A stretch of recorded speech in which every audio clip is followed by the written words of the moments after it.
Welcome to the 8th and final session of our course on Silvio Gesell. Tonight, we're going to shift our focus a little bit. Now that we've thoroughly reviewed Silvio Gesell's economic perspective, the next question is, what do we do with these ideas in the real world?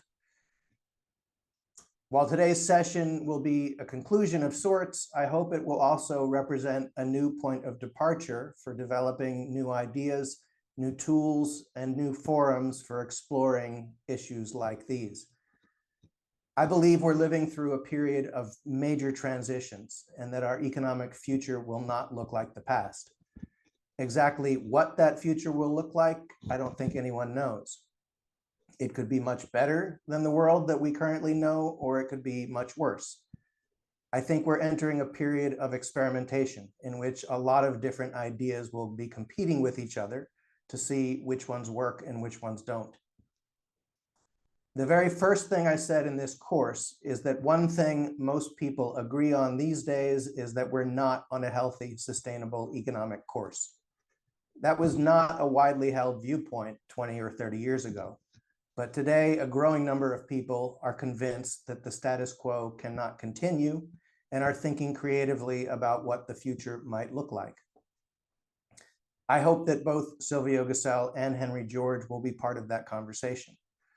And toward that end, I'd like to briefly mention something that Ibrahima Drami and the educational director of the Henry George School and I have been discussing. During one of the Q&A sessions, I believe it was Anthony who asked if there might be a possibility of creating a forum for ongoing discussions about these ideas and others once this course is over. It turns out both Ibrahima and I had been thinking along those lines independently of one another, and we discovered that by talking about it earlier today. So we're discussing the possibility of creating something new, something that isn't a course per se, but more like a series of conversations that would be recorded and shared online. Since this idea is just on the drawing board at this point, there's nothing concrete to announce yet, but I hope you'll all keep in touch with both the Henry George School and the Silvio Gesell Foundation so we can keep you informed about our future plans. On the Gesell Foundation side, we'll share any future developments on our website at silviogesell.com, as well as through our Facebook and Twitter accounts. So if you haven't already done so, please find us on those platforms. In terms of wrapping up this course, today I'd like to discuss two broad subjects. The first is a survey of instances from history in which Silvio Gesell's ideas have been put into practice in the real world.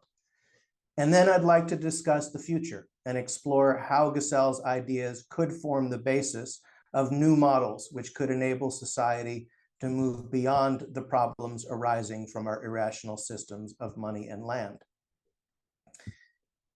As our friend Joris mentioned in a previous class, the first organized effort to put Gesell's proposals into practice took place in Germany during the last few years of Gesell's life. In 1926, two followers of Gesell founded the Ware currency agency in Erfurt, Germany. They issued a demurrage currency called the Ware, which lost 1% of its face value per month. This was accomplished by requiring holders to buy and affix stamps costing 1% of the face value to the bills once a month in order for them to remain valid. This created an incentive to keep the bills circulating in order to avoid the demurrage costs. And by 1931, there were 1,000 businesses all around Germany which had joined the network and agreed to accept the currency. A related project took place in 1931 in a town called Spannenkirchen in the German province of Bavaria. An engineer named Max Hebecker bought a defunct mine and wanted to reopen it. After being unable to get a loan from the banks in the region, Hebecker went to the Ware agency, which granted him a loan of 50,000 Reichsmarks, most of which was provided in Ware currency. Hebecker used the proceeds to hire workers in order to restart operation of the mine. He paid the workers 2/3 of their salaries in Ware and 1/3 in Reichsmarks. In order to assuage the skepticism of the workers about getting paid in an alternative currency, Hebeker also opened a local store that accepted Vara and stocked it with goods from other businesses belonging to the network. He also conducted public meetings to educate the community about the concept of alternative demurrage currency. The workers accepted the deal, and the operation of the mine was resumed with 45 workers. This was soon increased to 60. Hebeker also introduced a number of initiatives designed to build trust in the Vara and encourage its use, such as offering a 5% discount on coal for customers who paid in Vara. He soon signed a contract with a company in Deggendorf to provide 7.5 tons of coal per day.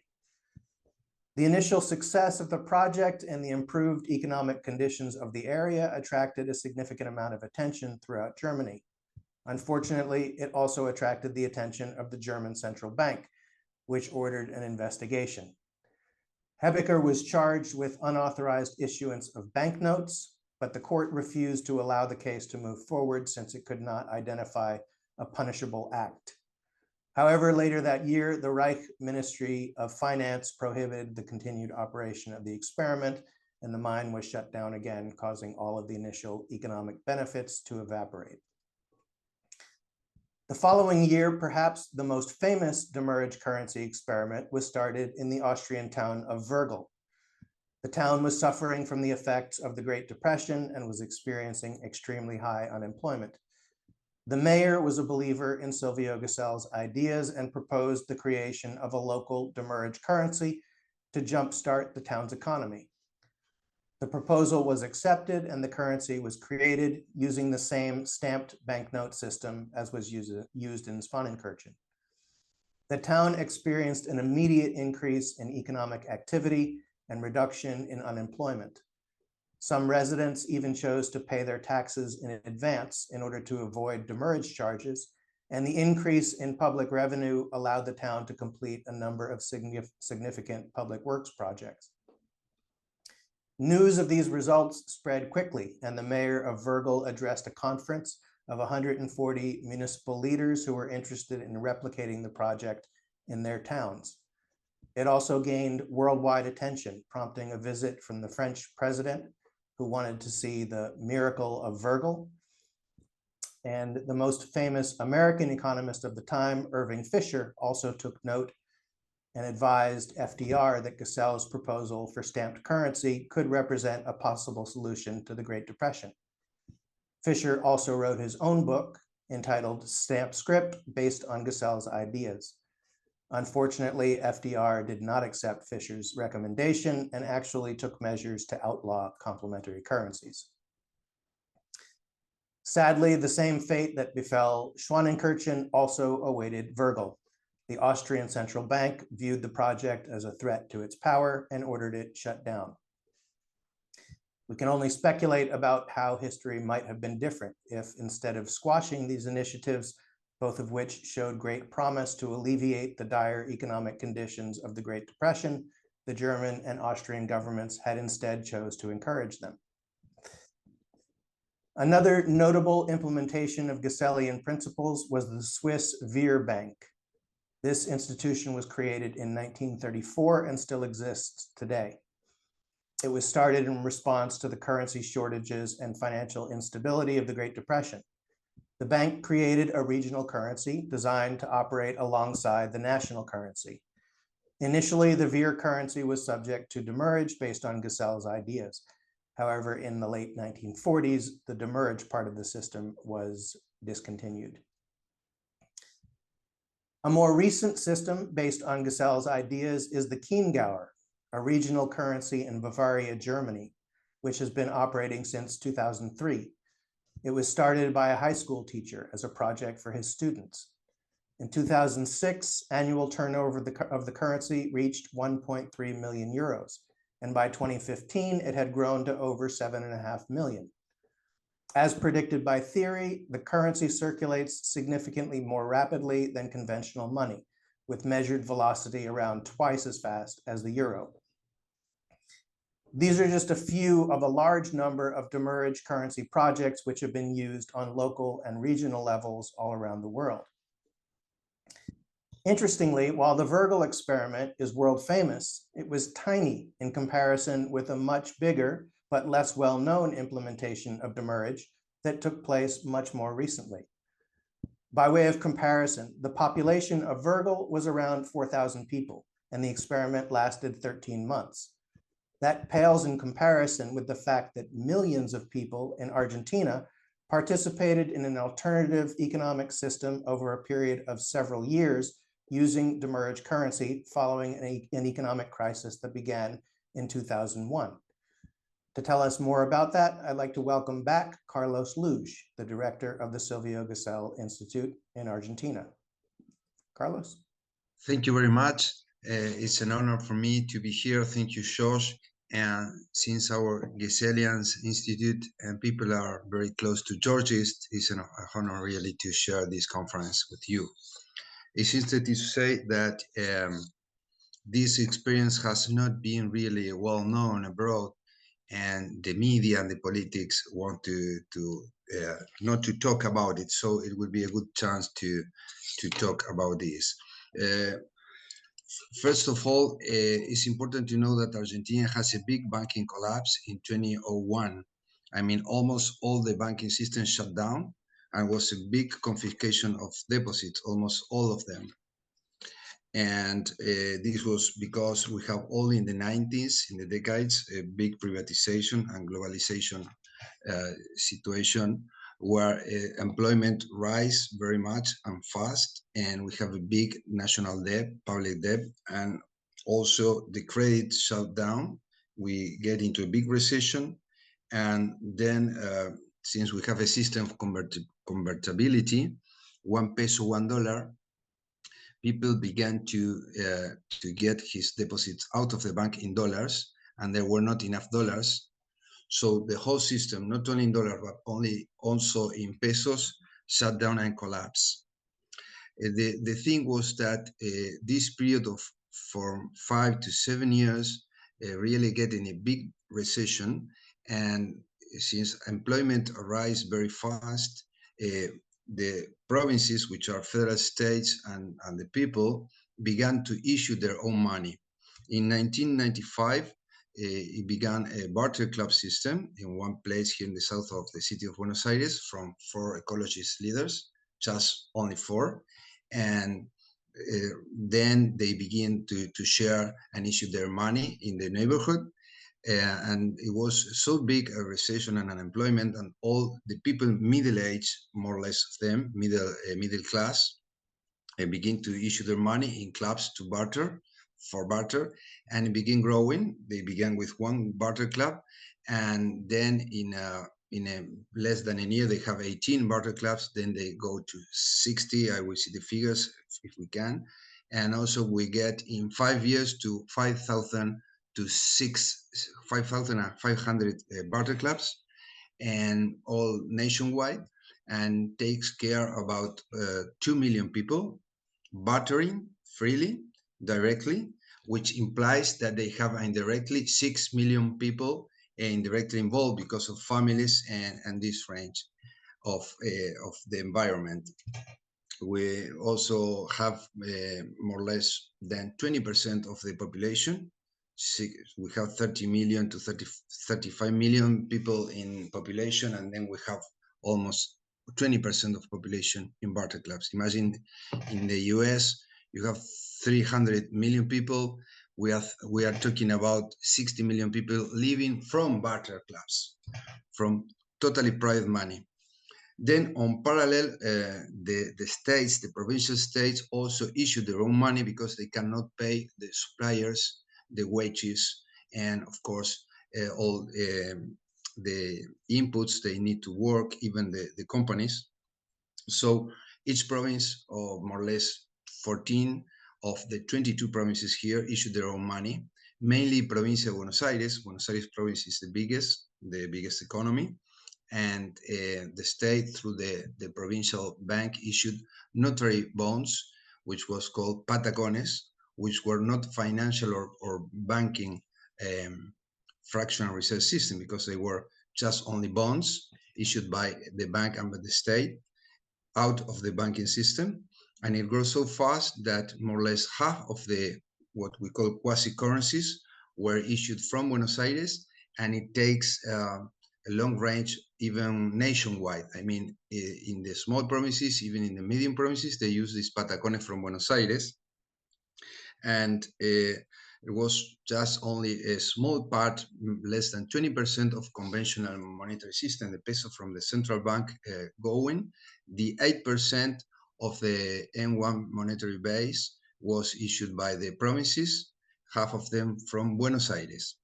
The small provinces and even the medium provinces also issued their bonds out of the financial system, as I said before, and they have a discount because the prices were, of course, in the same as in the market, but the bonds from Buenos Aires were taken into account 1-to-1, and the small provinces, they have a discount, and probably the business and the economic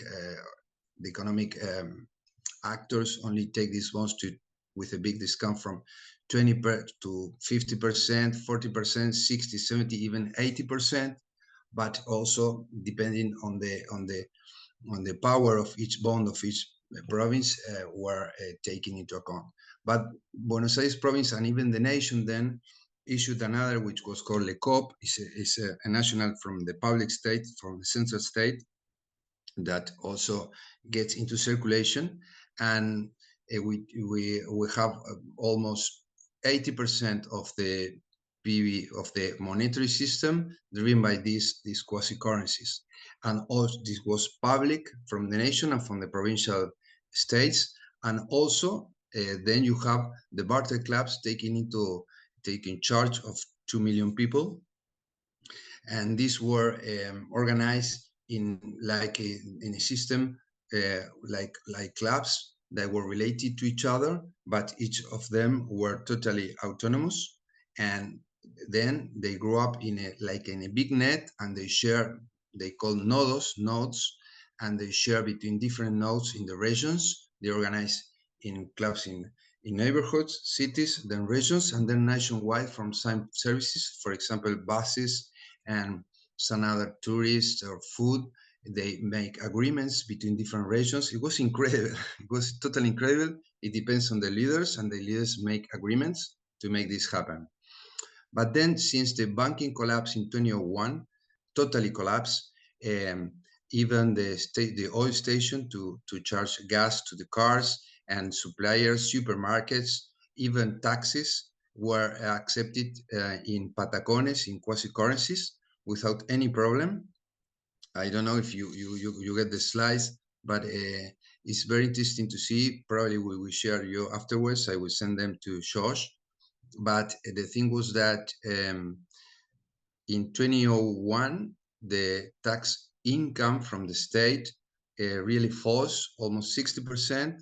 And then after the banking collapse, the Provincia de Buenos Aires issued a long range of patacones, of quasi-currency, and immediately all the tax income increases suddenly very fast, and the fiscal deficit, which was very big after we issued these bonds from the nation and from the Provincia de Buenos Aires, in less than a year, it doubled the income of the taxing system, which means that it doubled the taxing revenues, and the fiscal deficit was really solved. And then the state didn't need to take loans to pay their bills. So this was an incredible and, of course, a good testing of the system to make many out of the banking system very successful, even for macroeconomics, because it was very fast, the recovery of the whole economy, employment, and the income of the state through this system very successfully, and the economy, the whole economy began growing again.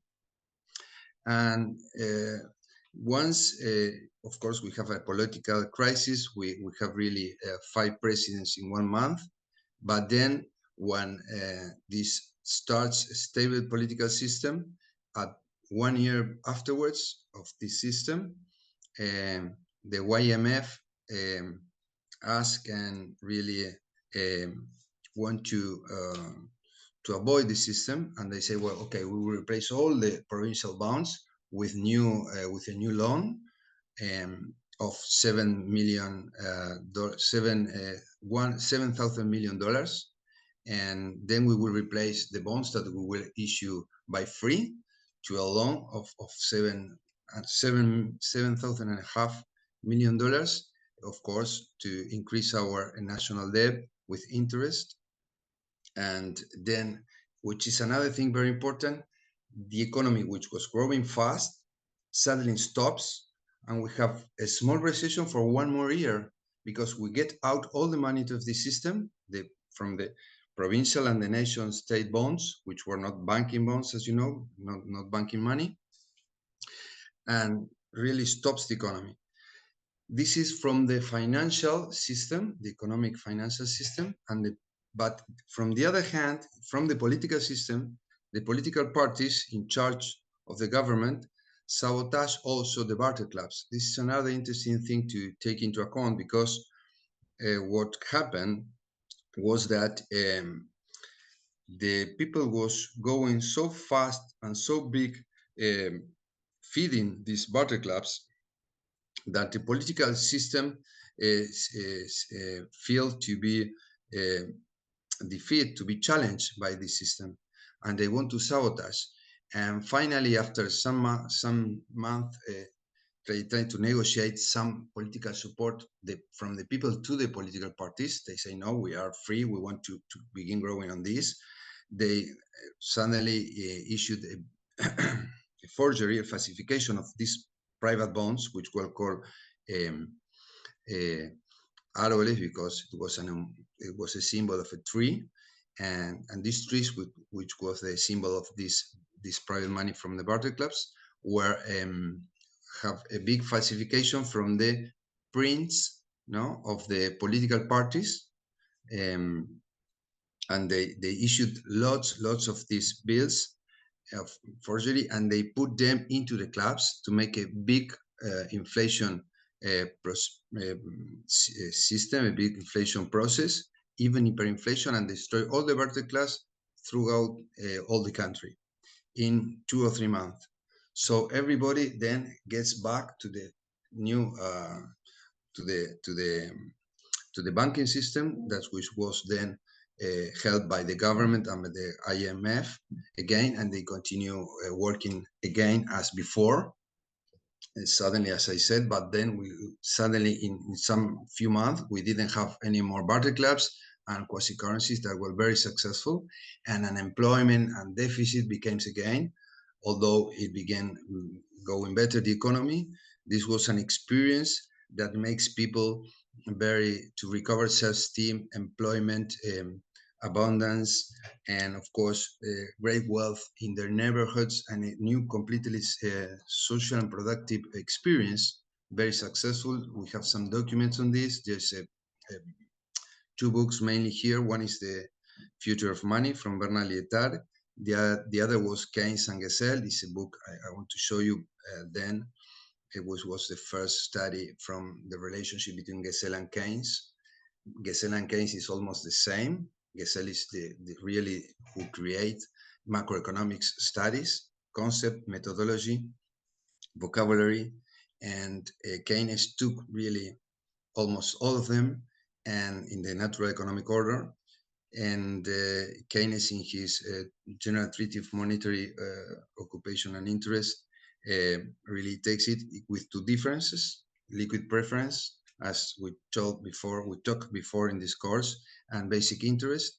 But then it's almost the same. Even Keynes used the same samples, the same system, which was very interesting, and Gesell create this new system after another economic big crisis for Argentina, which was called the Baring banking crisis in the 1890, exactly, in the 19th century.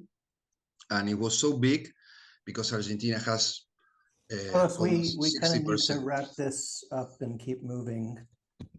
Yes, but it's interesting to see that when we have a big crisis, system need to adjust to new measures. Bueno, that's what I want to share. If it's possible, Ibrahim or Josh, I would like to share these slides to the people here, to the assistant, to see these figures. I want to show you about the velocity of things, how it changed and it replaced from the banking system to the private system, monetary system that has no banking, fractional reserve system, interest rate pathologies, etc., and work very well in what we call the Grecian law. No, remember that Grecian law is bad money drives out good money, and it happens very exactly as it said.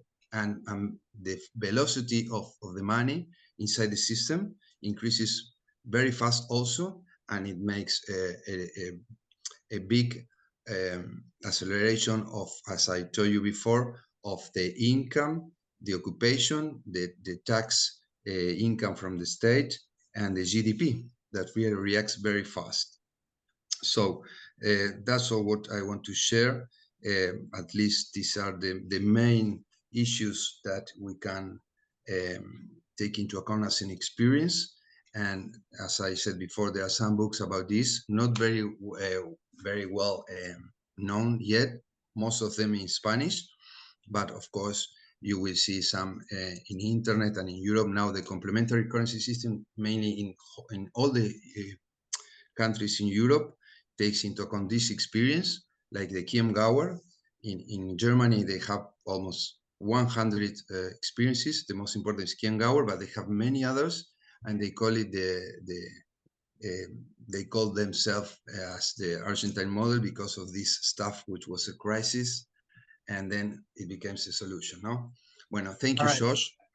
Josh. Thank you, Carlos. Just to finish this by now. All right, excellent. So just to make sure that a couple of key points about what Carlos spoke about got clearly communicated. Although these markets were called barter clubs, they were not about barter. They were markets which used Gesellian demurrage currency, and they rose up in the aftermath of a banking crisis, which left millions of people struggling to get their daily necessities, and they enabled millions of people to get by for a significant period of time using local Gesellian demurrage currency.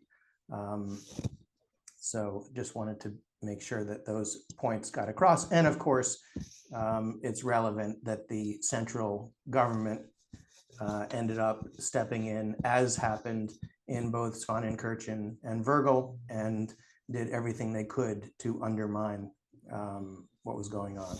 I think those are the really relevant points from my point of view.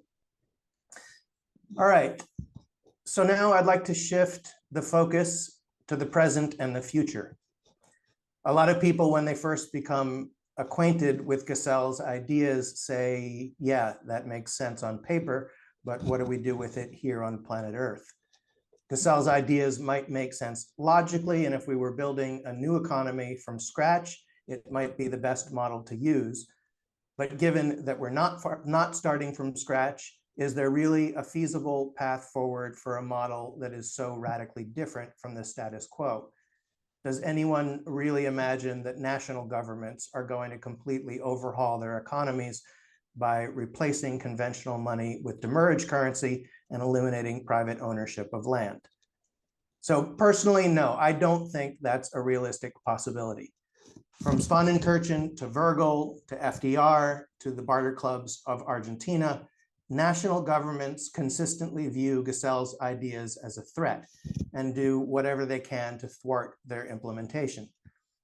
So is it realistic to imagine that there might be a path forward for these ideas via traditional political processes? Is it worth putting our energy and resources into efforts to get existing political parties and institutions to embrace Gesell's proposals and put them into practice through normal governmental processes? Years ago, I heard a quote from Buckminster Fuller, which has become something of a mantra for me as it relates to promoting Gesell's ideas. Fuller said, "You never change things by fighting the existing reality. To change something, build a new model that makes the existing model obsolete." So rather than lobby Congress or try to get mainstream economists to rewrite their textbooks, the approach that makes more sense to me is to simply withdraw our energies from those systems and start building alternative systems designed to initially operate alongside the dominant models and potentially take over from them if and when those systems break down. If we conclude that the status quo is a sinking ship that cannot be saved, it's pointless to try to make repairs to the ship. Viewed from that perspective, engaging in the political process or lobbying Congress to advance legislation based on Gessellian principles would be a waste of time and resources. Rather, as a friend and ally who runs an organization in South Africa called the Community Exchange System puts it, now is the time to build lifeboats. I believe that's the most productive thing that those of us who are convinced that the dominant system is a sinking ship can do to build a better economic future. As we've discussed, in an economy built on the division of labor, economic exchange is literally a matter of life and death for most people on Earth. If the existing exchange system breaks down, that would represent an existential threat to billions of people. So if one concludes that that system is inevitably going to break down, what can we do about it? As I've talked to more and more people about this issue, I've discovered that a lot of people are thinking along similar lines. A lot of people are convinced that the status quo is falling apart, and they're focusing on the question of how to create alternative systems that can facilitate economic exchange and thereby sustain life if and when the dominant model definitively breaks down. All of these people are trying to build lifeboats, and there are all sorts of ideas for different lifeboat designs. At this point, no one knows what the best lifeboat design is. Maybe there's no single best design, and what's needed is a variety of different kinds of lifeboats. So the challenge is, if the dominant structures of economic exchange break down, how else might people coordinate economic activity such that the division of labor can continue to function and not have human society devolve into a Mad Max style, everyone for themselves struggle for basic survival? A very popular model for alternative economic exchange is what's known as a LETS system, or local exchange trading system. LETS are local groups where participants exchange goods and services via alternative currencies built on the mutual credit concept. The way mutual credit works is that new currency is created bilaterally between buyers and sellers. For example, if I grow tomatoes and you want to buy some of them, we negotiate an exchange. And instead of paying me in conventional money created through the banking system, we record an exchange in the ledger of the LET system, whereby you receive a negative balance resulting from the purchase of my tomatoes, which you then have to make up at some point in the future by rendering goods or services to someone else in the exchange system. And I receive a positive credit, which I can use to buy things from other members in the system. This model overcomes the scarcity inherent in the conventional monetary system. Recall Silvio Gesell's definition of capitalism as an economic condition in which the demand for loan money and real capital exceeds the supply and therefore gives rise to interest. In a system where money is created by bank lending, money will only be lent and thereby created if lenders feel confident in their ability to receive interest. And this keeps money, and through the processes we've discussed in previous classes, real capital as well, in perpetually short supply. The LETS model is aimed at eliminating this artificial scarcity. Despite their popularity, a significant challenge is that the LETS model has limited scalability.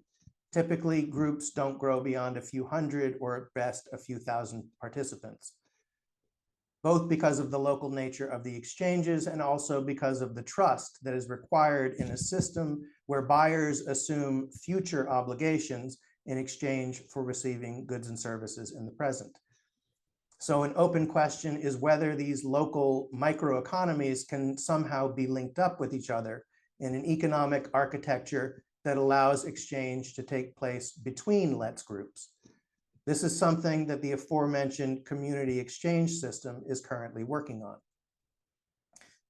Another related concept that is being developed by an organization that Allison mentioned in a previous session called grassroots economics. They're based in Kenya and have helped develop complementary currencies in hundreds of local communities that are not being adequately served by the dominant monetary system. The founder of grassroots economics has developed a system that he calls commitment pooling, which, like Let's, is an alternative model that enables economic exchange outside of the dominant monetary system. So along similar lines to both of these experiments, at the Silvio Gesell Foundation, we're developing two models for alternative exchange systems that I'd like to briefly describe. Inspired both by the Virgil experiment as well as by the Argentinian barter clubs, something that occurred to me is that while both generated promising results, they only incorporated half of the Gesellian perspective, the money side. They didn't address the land issue at all. And as I said before, I don't think the Gesellian monetary reform will work unless it's done in conjunction with solving the land problem as well. So we're developing something that I call the EZ, or enterprise zone model, which would essentially be a combination of the barter club system along with community-owned land similar to a land trust. As far as I know, these two elements have never been joined together before, and I think they would have enormous potential synergies. This model would essentially be an implementation of the complete Gesellian program on a local level. The plan is to create what I call a kit, which can be provided to communities anywhere in the world and adapted to their specific circumstances.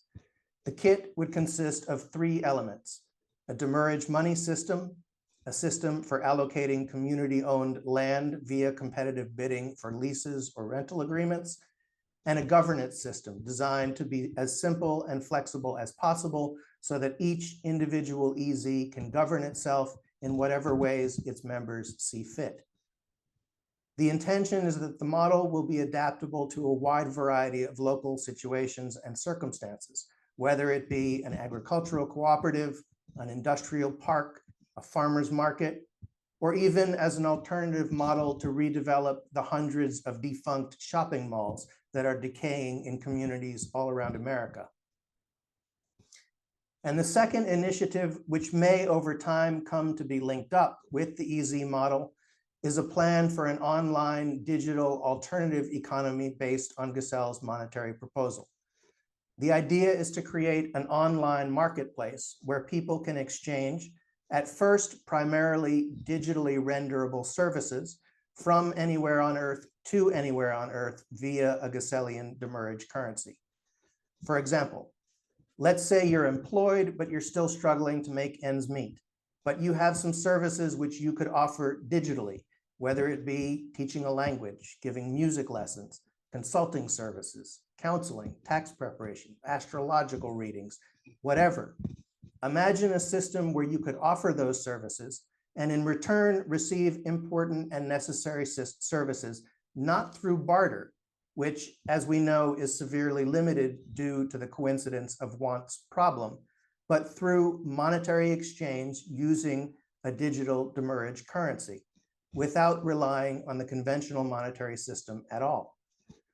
Giving people access to such an alternative system could make an important difference for people who are struggling in the existing economic system. And such an architecture could come to represent a viable lifeboat. All right, changing gears a bit. Speaking of alternatives to the conventional monetary system, I wanted to briefly touch on the subject of cryptocurrencies and Bitcoin. At one point, I thought of Bitcoiners as potential allies of the Gesellian movement. After all, both groups start from a shared conviction that our existing monetary system is fundamentally flawed. I thought, perhaps naively, that Bitcoiners might therefore be receptive to the Gessellian perspective. However, what I learned through many hours of frustrating debate is that although we agree on the nature of the problem, the Bitcoin solution is essentially the opposite of Gesell's proposal. Bitcoin prioritizes the store of value function of money, whereas Gesell says that medium of exchange is the sole legitimate function of money. Because Bitcoin aims to be a store of value, it was designed to have a strictly limited supply that can never increase. This was done in response to the rampant money creation of fiat currencies. The problem, however, is that, as we've discussed at length, the better something is as a store of value, the worse it is as a medium of exchange. In my view, the fixed supply characteristic of Bitcoin guarantees that it will never circulate the way society needs a medium of exchange to. Bitcoin is designed to be deflationary. That is, the supply of Bitcoin will forever shrink relative to a growing economy. That means that if Bitcoin was used as money, it would greatly increase the problem Gesell discussed when he referred to the mathematical impossibility of commerce with falling prices. Bitcoin is designed to encourage hoarding. That's the opposite of demurrage, which is designed to encourage circulation. So either Gesell's perspective is completely wrong, or Bitcoin will never become a widely used form of money. But that doesn't mean that the cryptocurrency space in general is incompatible with Gesell's vision. In fact, as one participant in this class, Tyler, mentioned in a previous session, there are already a few digital currencies which incorporate demurrage, including Frycoin, Pally, and Ergo. Personally, I think the methodologies need to evolve a long way before a cryptocurrency could ever possibly become an alternative to conventional money as a generally accepted medium of exchange, but I don't think it's impossible. Silvio Gesell was quite clear that he viewed the issuance of money as a legitimate and necessary function of government. But of course, he never could have imagined the possibility of decentralized digital currencies. I wish we could get his thoughts on the subject of crypto. Speaking only for myself, what I consider the biggest hurdle to the possibility of using a cryptocurrency as money is the issue of regulating the money supply. The economy naturally expands and contracts, and the money supply needs to adjust. Gesell said the way to accomplish this is through the use of price indexes.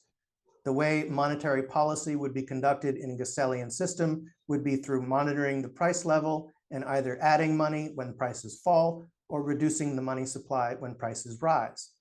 The one and only goal of the monetary authorities would be price stability.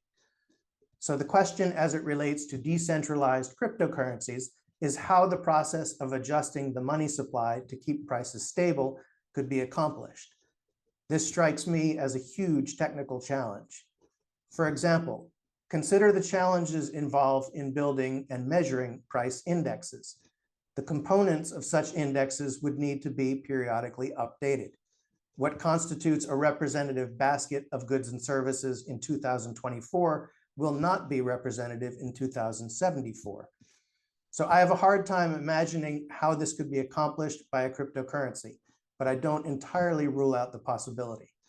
That being said, I lean heavily toward Gesell's belief that it is the right and proper function of government to control and create money. All right. As a cherry on top of this final session of the course, I'd like to introduce our last special guest, someone who many of you are probably already familiar with.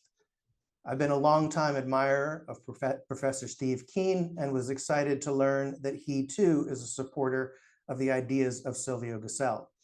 I heard him discuss Gesell's ideas on a couple different podcasts, and we made contact via Twitter during the past year. He's been generous enough to take time to talk with me about Gesell and to share some Gesell Foundation content with his very sizable audience.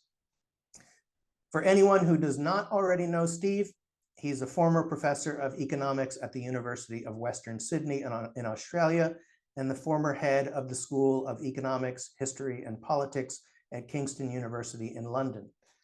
These days, he focuses largely on climate change and dismantling the neoclassical economic worldview, authoring a number of books, including Debunking Economics and his upcoming Rebuilding Economics. I'm very grateful that he could join us to share his perspective on Silvio Gesell, the state of academic economics, and the environment. Professor Keen, thanks so much for being here tonight. The floor is yours. Thank you, Josh. Can you hear me properly? Yes. Okay. I'm not going to give a presentation. There's not enough time, so I'll just quickly talk to a few of those points. So yes, I've been a fan of Gesell's work for a long time. I've yet to read the original. That's one of my sins.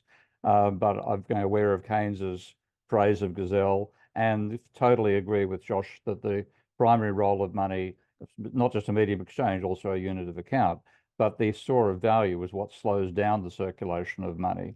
And the obsession Bitcoiners have about having their currency appreciate over time is what led to that crazy acronym they all use, HODL. I said, what the hell does that stand for? It becomes obvious after a second's thought. Hold on for dear life. Now, that's not what you want to do with a currency. It means transactions don't occur. So yes, I agree with that point as well. And what I've been trying to do in my research, and I'd be delighted to have people in this group experiment with doing the same thing, is develop a technology that lets us model monetary systems properly. And that's a software package called Minsky. Now, some of you may have heard of that. And if you haven't, I'll just quickly give a very, very brief overview. First of all, where you can get it from, because it's open source and free. And then what you can do with it. And I'll just very quickly show what it's designed to do. Then I'll talk a bit about climate change, which has become another one of my unfortunately necessary research topics, because just like neoclassical economists came close to destroying the global economy because they don't understand money, they are going to destroy the productive system because they don't understand production either. And that's why we've basically done effectively bugger all to stop global warming. And that's going to, in my opinion, destroy our systems completely at some point. That leads to one of Josh's points in his previous part of this lecture, where he's saying we might need local currencies because it's quite likely that fiat currencies are going to collapse, not because they necessarily should, which is the usual Bitcoin attitude, but because if the production system collapses, the government can fall apart and people won't necessarily use fiat money issued by a government that has itself collapsed. So that's a bit of a background. I won't talk for long, by the way, because I know you've got about, 40 minutes left for a discussion, Josh? Is that correct? We've got a little bit over an hour. I think we're going to, okay. Ibrahim agreed to go until, okay. Yeah. Okay. Now, I'll quickly just share my screen. That's the website called SourceForge. If you're a computer person, you'd be aware of it. If you're not, you might not have heard of it before. It's a repository of open source software. So anything we find there is free to download. And in fact, you can actually access the code. And if you're a programmer, you can edit the code as well.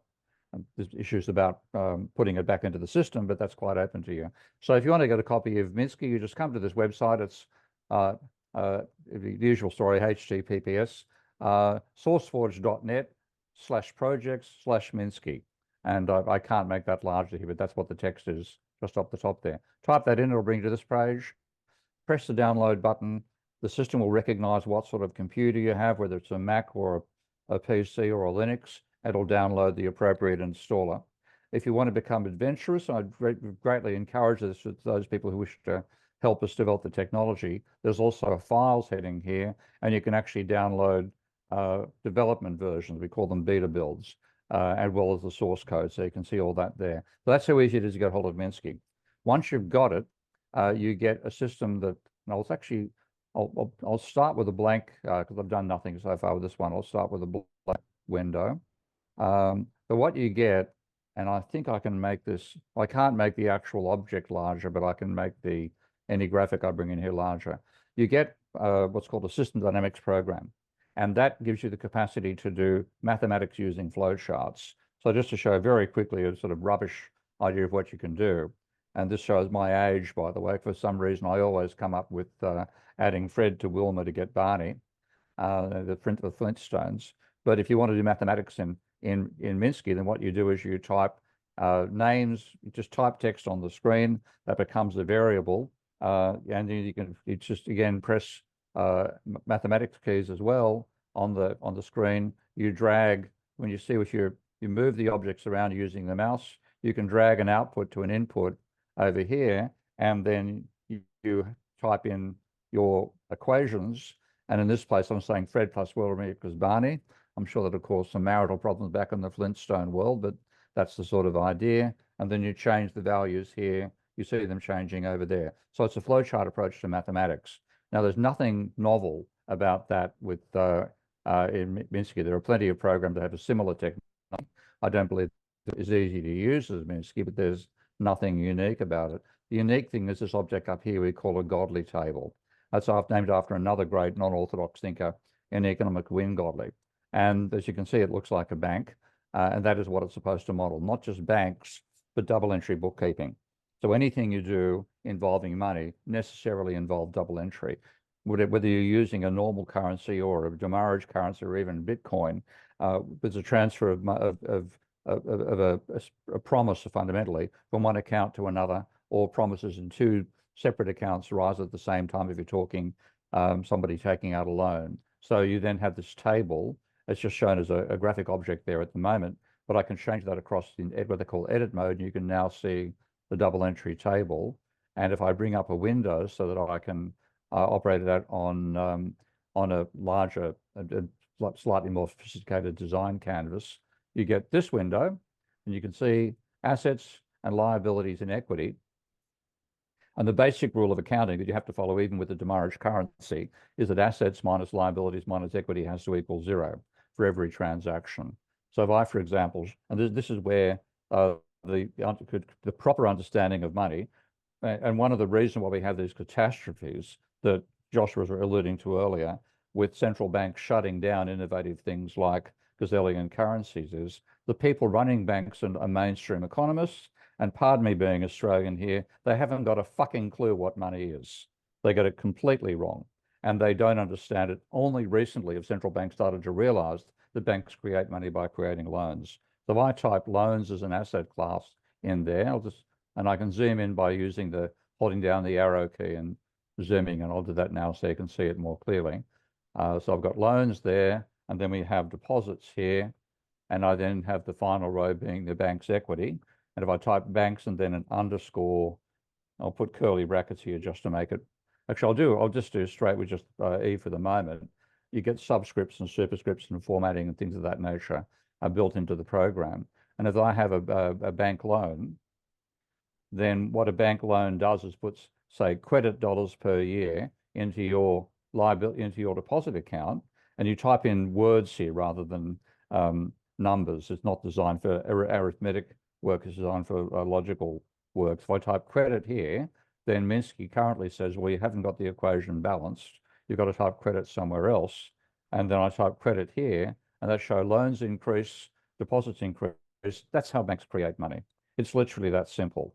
Neoclassical economists try to make it complicated by saying that banks lend reserves. So I'll just quickly show what happens if you try to include that fallacious idea in this model. And here I have, you notice the plus and minus keys up here. They're to enable you to add and subtract and move assets in terms of the location on the table, add and subtract liabilities, et cetera, et cetera. So I press the plus button there, unless I now type in reserves, and that's what conventional economists think loans come from. I'm just going to type lend from reserves and show what happens if you try to show that. Then that means, well, you're going to get, say, I'll call this multiplier money, MM for multiplier money. So you get MM dollars in your liabilities account. It comes from reserves. Well, that means you've got to take them out of reserves. Type a minus MM there, and Minsky says you've made a mistake.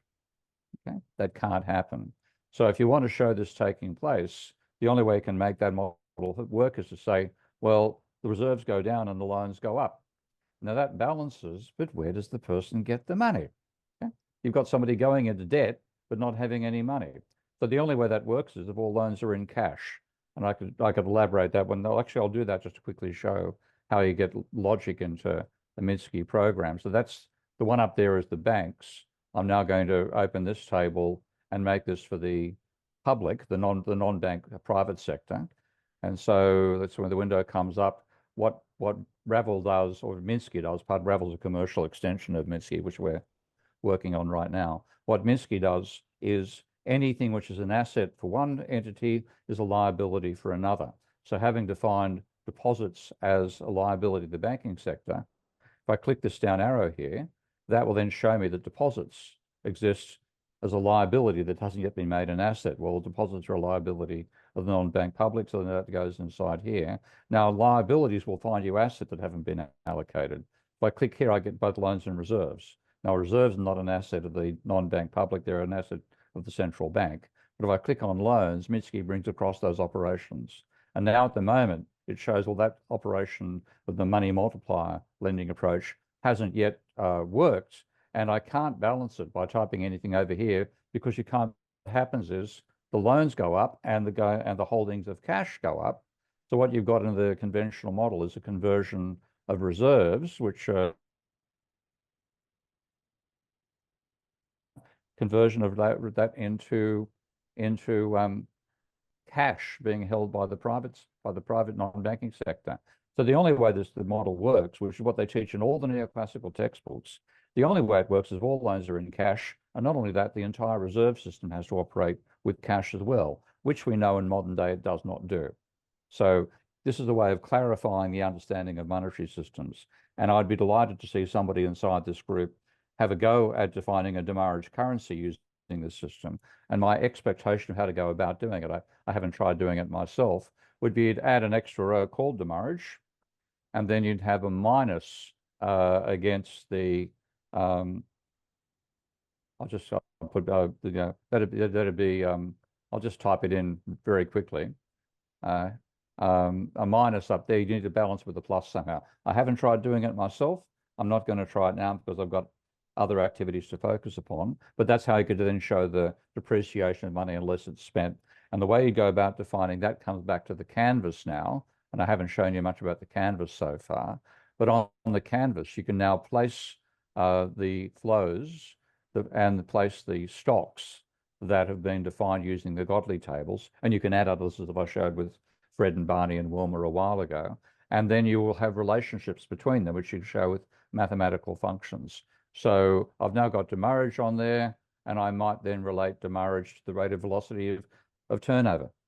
Okay, that's so I just if I say velocity, and just type that as a entry onto the canvas, then I'd go through some way of defining velocity, and I'd have some operation like dividing or something of that nature, whatever you do, a differential equation approach, something of that nature, to do it and to define the overall system. So it's a tool for anybody who's interested in understanding money.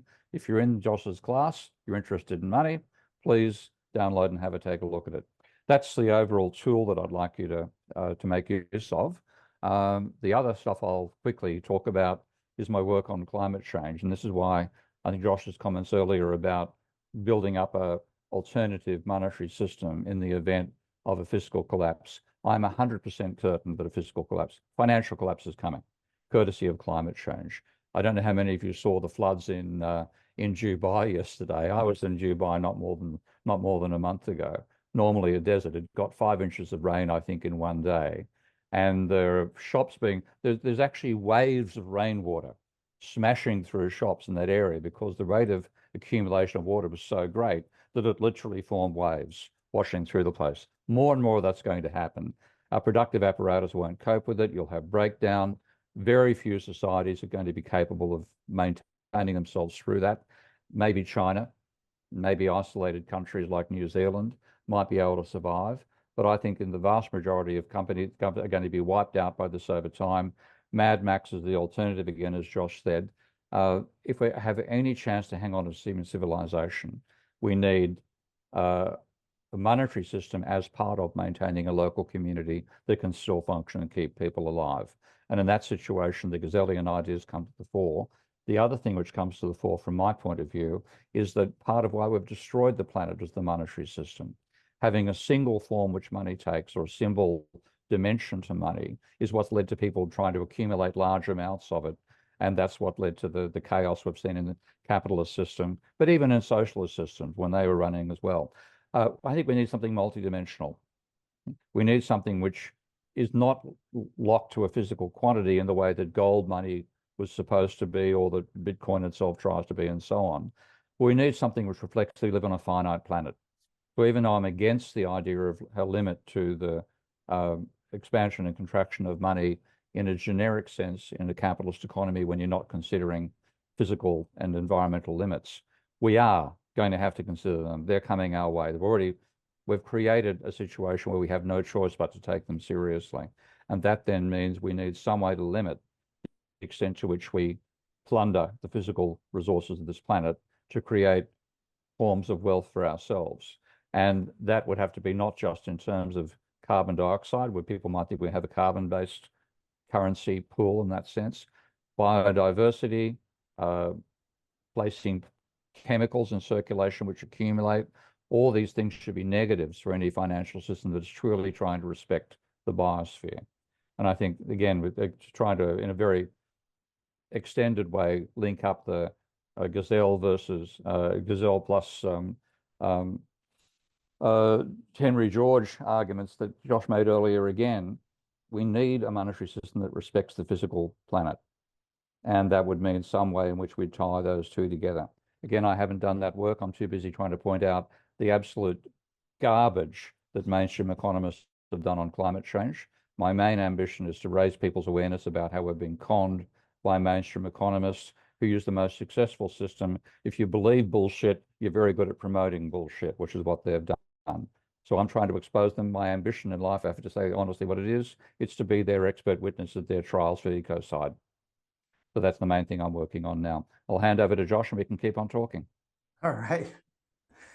Thank you so much, Professor Keene. Thanks for getting us an R rating for the first time in this series. All right. Before we wrap up, I'd like to make a little sales pitch for the Silvio Gesell Foundation in the hope that you'll connect with us through our various online platforms and perhaps consider supporting us. As I mentioned, the foundation is less than a year old. At this point, our resources are very limited. We have a long to-do list, and our ability to execute it is limited by manpower and money. Just to give a few examples of things that are waiting on resources to become available, in addition to developing the EZ model and the digital Gesellian economy that I described today, we also plan to publish our own edition of the Natural Economic Order, which, as I mentioned, was not in print in English when I first looked for a copy. Marty mentioned that he was able to get a reprint of an old edition from a company in India, but I still think there's a need for an updated edition, which can hopefully introduce Gesell to a new audience. Another focus will be increasing coordination with the other Gesellian organizations around the world, like the Silvio Gesell Institute in Argentina and the INWO in Germany. Obviously, the language barrier is an obstacle to coordination, and having some professional help with translation would be very helpful. As just one example of the relative infancy of the Gesellian movement, there's a museum located in Villa Gesell, Argentina, a town founded by Silvio's son, Carlos, which contains a trove of Gesell's documents that has never been digitally archived or translated. We don't even know exactly what they have there. So hiring someone to systematically catalog and translate those documents is a high priority, both for us and for Carlos and his organization. So there's a lot to be done. If you'd like to support us, you can do so through Patreon. You can become a paid Substack subscriber, or you can make direct donations through PayPal. We've also got t-shirts, coffee mugs, and stickers available at our online store at silviogesell.com. So with that said, I want to once again thank Ibrahima and the Henry George School for inviting me to give this course. It's been a great learning experience for me, and I enjoyed the great questions from all of you.